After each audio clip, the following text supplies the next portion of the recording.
What's up, guys? Welcome back to the Fantasy Kings podcast. I'm your boy Peez, and I'm here with my boy Collin. Say what's up.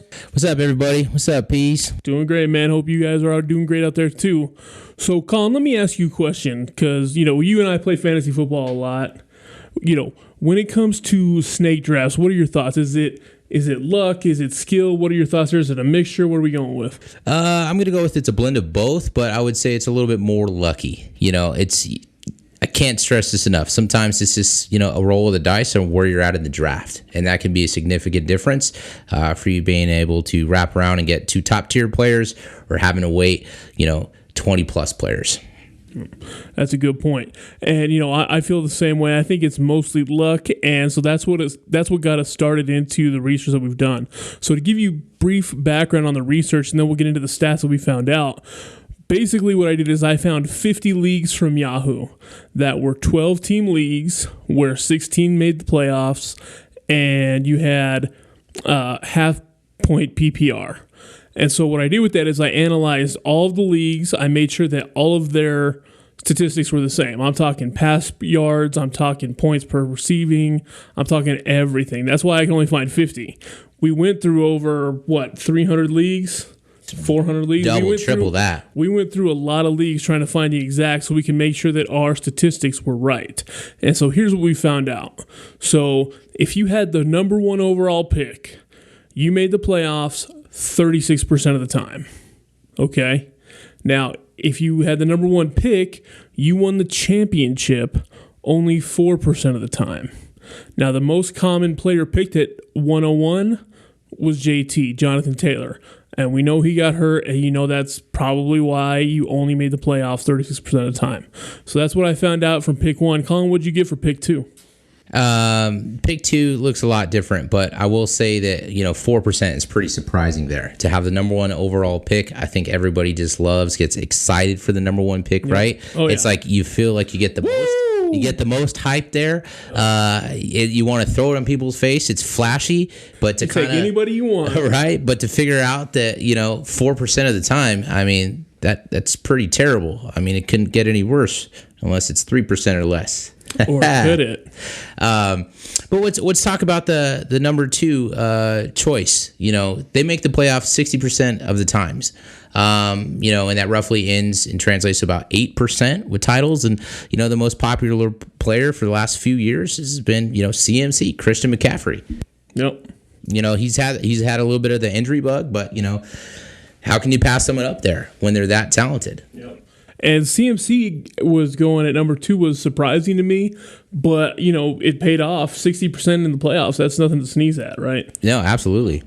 And so now we go to number three. So with the third pick, you made the playoffs 50% of the time, which in a 12-team league with 6 teams making the playoffs, you should make it about 50% of the time. You won the title 6% of the time, right? And now the most common pick at number three was Cooper Kupp. And to give you a little bit of background, actually, Cooper Kupp's ADP was 2.7, right?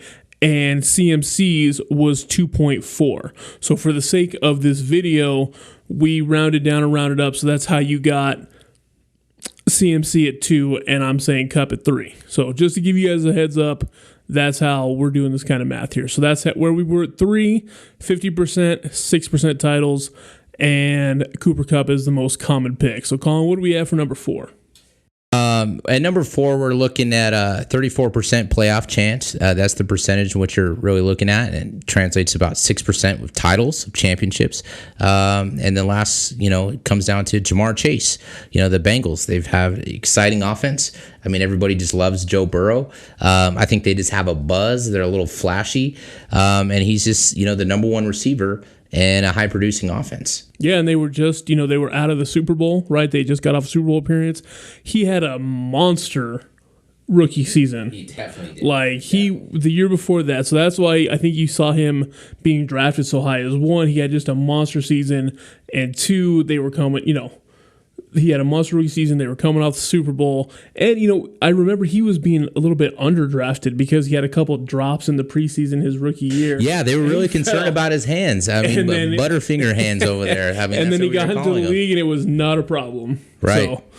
So that was great. So that was number 4, Jamar Chase. Now, number 5 was interesting. And this is where I want a lot of people to pay attention because this blew my hair off. Literally, it's gone. It's gone. So for those that can't see, it's hanging on. If you're listening to the podcast, there's and not on YouTube, there's not a lot upstairs. But so the 5th pick, if you had the 5th pick, you made the playoffs 70% of the time. Massive. You won the title. Sit down for this one. 26% of the time. 26. That's more than 1 out of 4. You won the title if you had the 5th pick. The most common pick there was the fantasy stud, the god, Austin Eckler, who we all know blew up basically all year, but especially... Workhorse. Yeah, especially in the last 2 weeks of the season. I think he averaged 32 points in the semifinals and the championship. I mean, dude was a stud, and he carried a lot of people with the 5th pick to a title. Right. And these guys have just been super on offenses that just heavily focused on, one player doing the majority of the workload. So rounding off with the number 6 pick is one of my personal favorites, to be honest. I've always, really hoped that I can be middle of the draft as far as players because I feel like you can get a top tier player at whatever position you're searching for, whether it's running back, whether it's wide receiver. You could go after the top, if not the second top tight end. But technically, when you're in the 6th spot, you're usually in a good space. And that actually leads to about 70% of the playoffs percentages. So that's very high considering the other ones that we've just shared.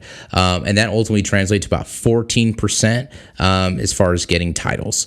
And that rounds off with Justin Jefferson, who, arguably some would say is, the most consistent, which is say top receiver. Yeah, for sure.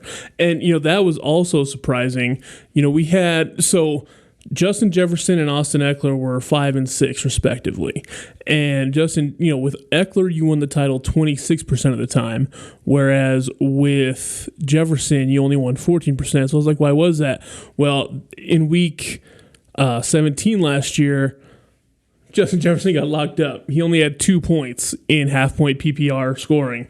And so that kind of, in the championship round, he carried you to the championship round, and then he kind of fell off on just for that week. Jay Jettis is dope. We all know that. And so to give you a little bit more background on what we're looking at here, we just threw a lot of stuff at you. But basically, you had 2 teams at 70% of the playoffs. You had the 5th pick and the 6th pick, making it 70% of the time. And then for the lows, what do we have?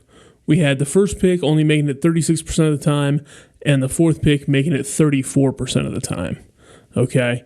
So you can see, that are just great players drafting at number 5 and 6, and terrible players are drafting at 1 and 4? No, it's where the draft slot allotted them. Correct. Yep. But yeah, so sometimes it's a little bit of luck. Sometimes it's skill and strategic planning. And, sometimes, just being where you're currently at as far as your position, matters. And we've got, so you made a good point, Collin, and it was very interesting to me when you said you liked having number 6 around that draft pick. Yeah, I've actually always loved it. 6 and 7 have always been like my favorite. If you're not right smack in the middle, you can get one left there. And to me, and this might sound like a cop-out, I don't know, you tell me, but like if you're drafting 6th or 7th, then you've got, all the decisions are made for you. Okay, boom, boom, boom, these guys have already gone. Who's the highest left on my list? And that way, because if I had the number 1 pick last year, it's like, oh man, am I going to take Cooper Kupp? He literally broke all the receiving records the year before. He was a triple crown runner. Or do I want to go with the running back? Do I want to go with Jonathan Taylor? Do I want to go with Christian McCaffrey? Since I was, if you were picking 5th, hey, you don't have to worry about those 3 guys because they're gone, and you can take whoever's highest on your board. What are your thoughts on that? I just think because when you're in the middle tier right there, I think everybody comes in with a game plan. And, correct me if I'm wrong, it's kind of like you could just get punched in the mouth. Someone's going to go after somebody that you wanted maybe a little bit more flashier, maybe a little bit more buzz or a little bit more hype. But when you're in those situations, you typically can't pass on anybody that's the best available. Well, one of my favorite things in the world is letting you know when you're wrong, because it happens a lot. But you actually nailed you nailed that one right on the head. I try. So with the 7th pick in the draft, you had a 52% chance to make the playoffs. You won the league 6% of the time, and your most common draft pick from number 7 was going to be Derrick Henry. So 52% of the time you're going to make the playoffs. 6% chance, 6% of the time you won the league. And the most common player drafted from the 7th pick was going to be Derrick Henry, the King. The King really did come through for a couple of years, especially when it counted the most. Huge volume. With the number 8 pick, we're looking at 58% of the time is making the playoffs with 8% titles. And we're with the workhorse galore, Dalvin Cook. Who just got cut. Thank you very much. Thank you next is what they just told that man. Good. I'm here for it. As a Bears fan, see you later. Big goal. But I'll take all your stats. Yeah. And so with the 9th pick, though, that brings us to number 9. Number 9 pick, you made the playoffs 44% of the time, right? So from the 9th pick, you're making the offs 44%. You won the title again 6% of the time. That's been the last couple here, for me anyway. And the most common pick from number 9 in half-point PPR leagues was Stephon Diggs, wide receiver, Buffalo. Number 9. Kick us off at number 10, get in the double-digit rounds. You're going to be making the playoffs 32% of the time. Title's not looking good at 4%. That is so far the worst. Woof. The percentage, I know. Buzz's girlfriend, in case you didn't catch that reference. We're looking at Najee Harris, huge bust last year. I mean, he definitely underperformed for his potential there. Yeah, he saw a lot of volume, but just not a lot of stats. And number 10, that was a tough place to pick. So with number 11, you had a 48% chance of making the playoffs. 6% of the time, you were winning the championship. So 6%, not too bad, not the worst, but it's nowhere near the best, right? Mm-hmm. And the most common player picked with number 11, the double ones, was Devontae Adams, who was remember this time last year, he had just been traded over to the Las Vegas Raiders from the Green Bay Packers. So commonly going around number 11, you're going to make the playoffs 48% of the time from that spot. Yeah, and I last year, what happened to be my first year of picking Devontae because he was not on the Packers, and that's one thing that's a terrible strategy I don't recommend, but I don't draft Packers players. These colors don't run. But looking at the 12th pick, usually some people love this because they can wrap around here, but let's talk about the percentages. 46% of the time you're going to be making the playoffs. So, I mean, really not that bad, but obviously it doesn't jump off the page either. You're looking at 6% making titles, and with the most common pick being Joe Mixon. Kind of a first round. Yeah. Yeah, and what's interesting, Collin, from when we were doing this research here, was I found, if you're doing a 12-team league, I'm gonna reiterate this point. If you're doing a 12-team league where 6 teams make the playoffs, you have a 50% chance to make the playoffs, and you have roughly an 8% chance of winning the title in a 12-team league. And based off the numbers, I mean, the only team that made it 50% of the time was the 3rd pick. Everywhere else was either way higher or way lower, or maybe just a little bit above, a little bit below. What were you most surprised about when we were doing this research? To be honest, I've kind of, and I briefly referenced this earlier. I used to feel that the number 1 or number 2 pick used to just be the most desirable.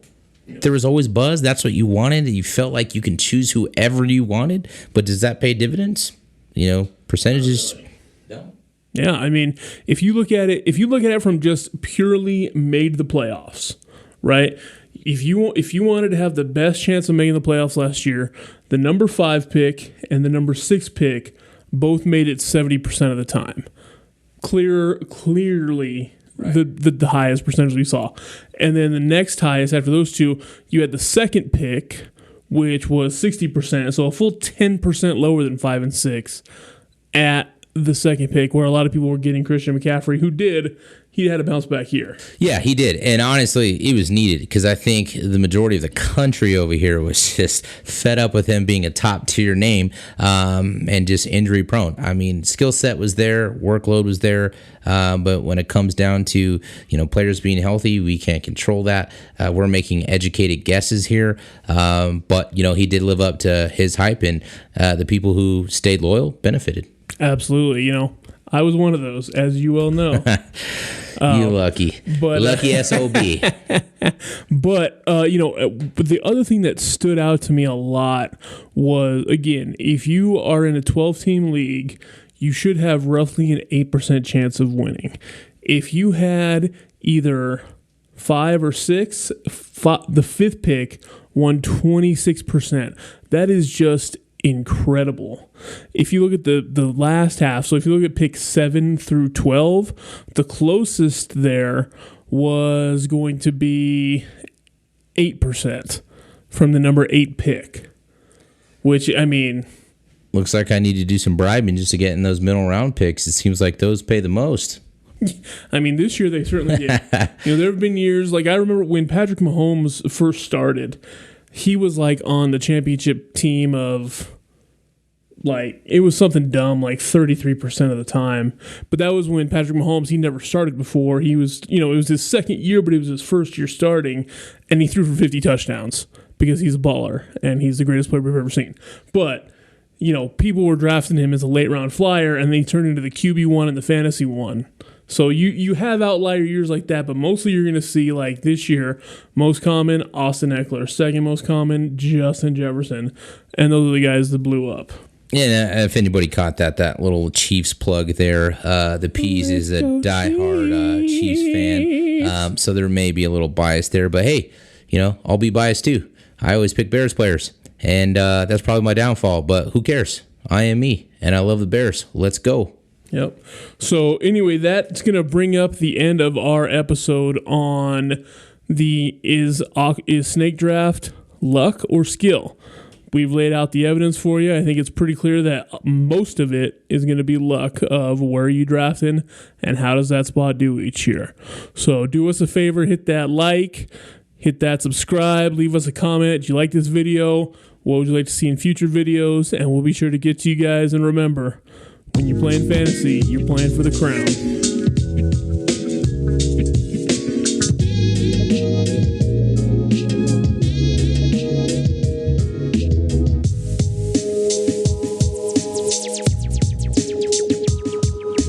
Thanks for listening to this episode of Fantasy Football Kings. You can always reach out to us on Twitter at FFB_Kings or like and subscribe to our YouTube channel. We're available wherever you get podcasts. So don't forget to download, subscribe, review, and rate 5 stars.